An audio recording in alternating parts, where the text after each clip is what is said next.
집사님. 네, 찾으셨어요. 장집사입니다. 자, 오늘은 DH 방배의 자금 마련 플랜에 대해서 준비를 했는데요. 많은 분들께서 요청해 주셨던 내용인데 제가 길지 않게 아주 간단하게 자금 마련 시에 주의할 사항 위주로 짚어드리는 시간 갖겠습니다. 자, 분양가 상한제임에도 불구하고 비싸게 나온 곳임에는 분명합니다. 그래도 안전마진은 적지 않게 볼 수 있는 곳이기도 하죠. 자, 그런데 자금 마련을 함에 있어서 조금 팍팍한 느낌이 듭니다. 우선 첫 번째, 계약금이 20%나 됩니다.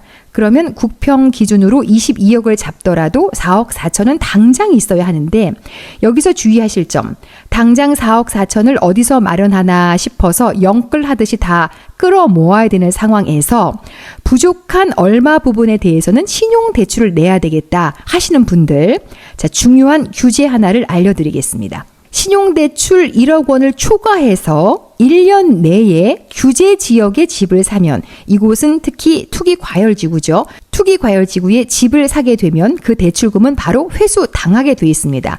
분양권은 특히 계약 시에 주택수로 카운트가 되기 때문에 회수 당합니다. 그리고 주택 관련 대출 전면 금지, 이런 상황이라서 중도금 대출도 안 되고 잔금 대출도 안 되고 요러는 상황입니다. 자, 모르고 신용대출 1억 원을 초과해서 대출을 내고자 하는 분들, 자, 요 내용 듣지 않고 대출 내시면 망하는 지름길입니다. 요거는 참고를 하셨으면 좋겠습니다. 특히 주의하셔야 되는 점, 첫 번째 설명드렸습니다. 두 번째는 스트레스 DSR입니다. 자, 이 규제가 7월에서 9월로 연장이 됐기는 했습니다만 우리는 잔금 대출을 받을 때나 전세 돌리다가 결국은 주택담보대출을 받아야 하는 상황에서 이 스트레스 DSR을 적용받게 되는 거죠. 자, 스트레스 DSR은 연봉을 메인 기준으로 하기는 합니다만 대출금에 영향을 미치는 또 다른 기준인 현재 기준금리를 기준으로 해서 대출을 내주는 것이 아니라 앞으로 금리가 오를 것을 선반영해서 대출금이 나오기 때문에 총 대출 금액이 줄어들게 되어 있습니다. 자, 대출 금액은 각 연봉별로 또 금리별로 은행별로 다 다를 수가 있기 때문에 미리 좀 은행에 바쁘게 다니시면서 스트레스 DSR이 적용이 됐을 때 내가 얼마의 대출금을 받을 수 있는지에 대해서 좀 알아둘 필요가 있습니다.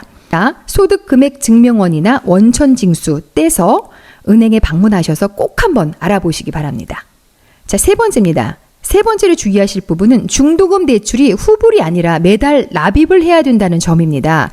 보시면 총 6회차로 나눠져 있는데요. 1회차 때보다는 2회차 때가 대출금이 배가 되니까 횟수가 거듭될수록 이자도 늘어나서 매달 납입해야 되는 금액이 눈덩이처럼 불어날 수가 있다는 거죠.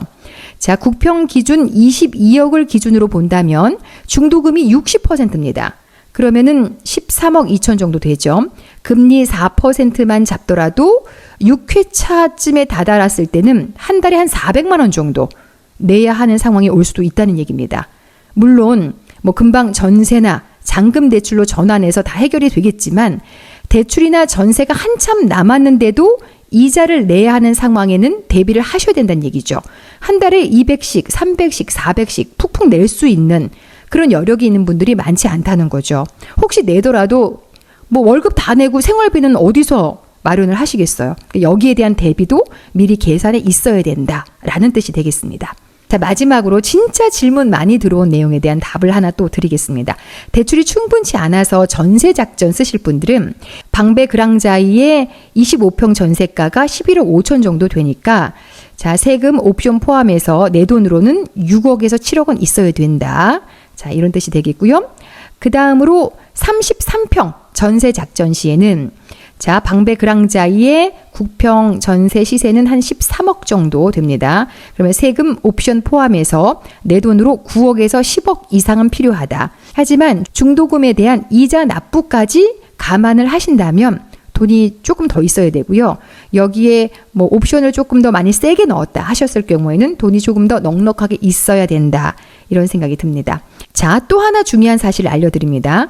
자, 이런 식으로 전세 작전은 가능하지만 나중에 매도하실 때 이 지역은 2년을 살아야 양도세, 절세 혜택이 주어집니다. 그래서 돈이 너무 적어서 전세 내보낼 돈도 없고 내가 들어갈 수 없는 상황이 되는 거죠. 또 대출도 넉넉하게 입주할 만큼 나오는 상황이 아니라면 양도세, 절세 혜택도 없고 남는 게 없는 장사이니까 조금 이런 곳에는 청약하지 마시고 본인의 자금 사정에 맞는 곳에 청약해서 당첨되고 입주하는 편이 낫지 않을까라는 조언을 해드리고 싶습니다.